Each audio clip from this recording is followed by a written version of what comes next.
Matheus Bach, tudo bom, Matheus? Bom dia, doutor. Vou deixar meu relato, se puder responder em vídeo ou por aqui. Bom, 2 meses atrás eu fiz uma extração dos sisos, porém tive complicações. Entre elas, foi um abscesso na bochecha e uma sinusite bacteriana.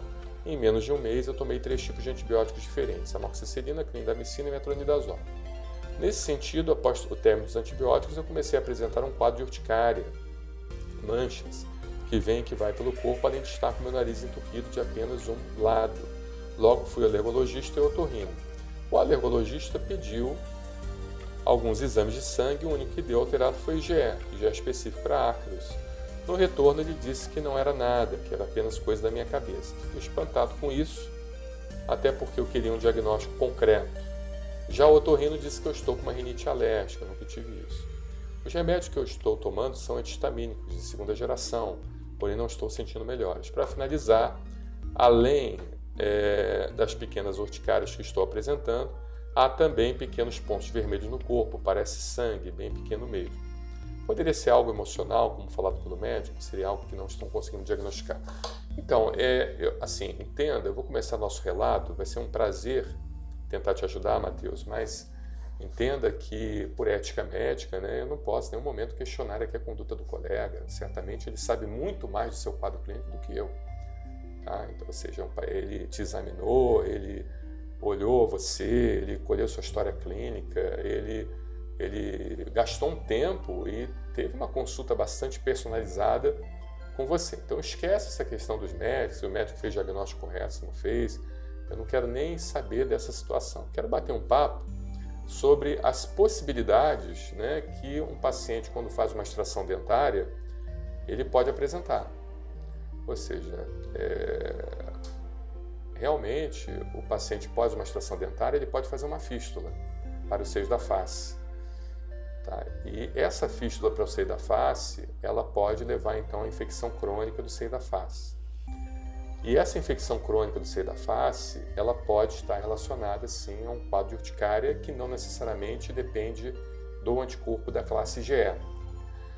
A gente sabe que a urticária ela é dividida em 2 tipos, primeiros, aguda e crônica.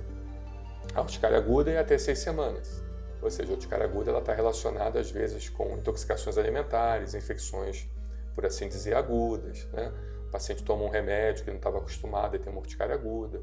Ou seja, urticárias, lesões em alto relevo, quentes, que coçam até 6 semanas, estão relacionadas a essa situação. Tá? Ou até um processo alérgico também, alguma coisa, algum alimento, alguma coisa assim. Urticária crônica, aí a gente divide em 3 tipos. A urticária crônica espontânea, que ela é subdividida em mais 3 tipos: urticária crônica autoimune, autoalérgica e alérgica. A urticária crônica induzida a frio, calor, vibração, tato. E a urticária crônica idiopática, ou seja, sem causa definida, que poderia até ser classificado nessa urticária aí. A urticária crônica idiopática sem causa definida, a gente pensa em várias questões, Ou seja, o processo infeccioso, por assim dizer, seria uma urticária crônica, que é de causa indefinida. E pode ser que você tenha uma fístula, ou seja, uma comunicação das suas vias aéreas, da sua garganta, da sua boca, com o seu seio da face, e essa comunicação esteja, então, colonizando cronicamente seu seio da face, levando à produção de um processo inflamatório e levando, então, a uma síndrome de ativação mastocitária, tá? Chamada síndrome de ativação mastocitária secundária, que leva à urticária. Tá?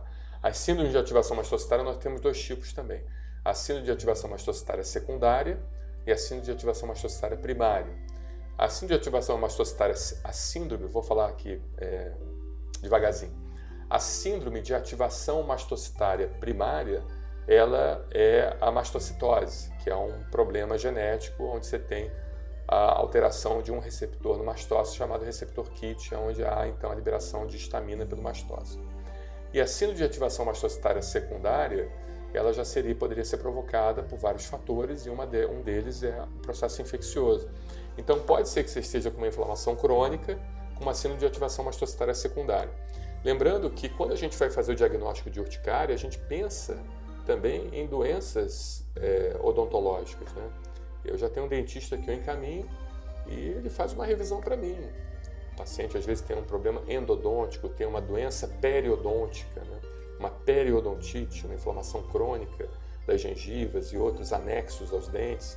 O paciente tem uma fístula, por assim dizer, pós um procedimento cirúrgico, ou seja, existe essa possibilidade. Eu acho que você tem que talvez investigar a possibilidade de uma fístula, uma tomografia panorâmica de arcada dentária, uma tomografia de face, uma tomografia de seios da face, e até conversar com o seu otorrino da possibilidade de fazer uma ressonância magnética para identificação de fístula, caso caiba essa indicação, tá bom?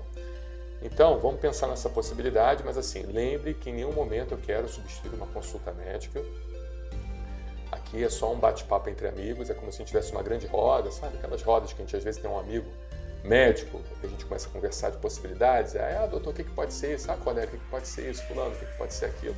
E a gente então vai fazendo um brainstorm, né? Vai falando sobre possibilidade, mas certamente o seu médico ele precisa fazer a validação dessas afirmações e a moderação também dessas informações, porque é muita presunção minha achar que uma live aqui no YouTube substitui uma consulta médica presencial, exclusiva e confidencial com o seu médico, tá bom? Obrigado, um abraço!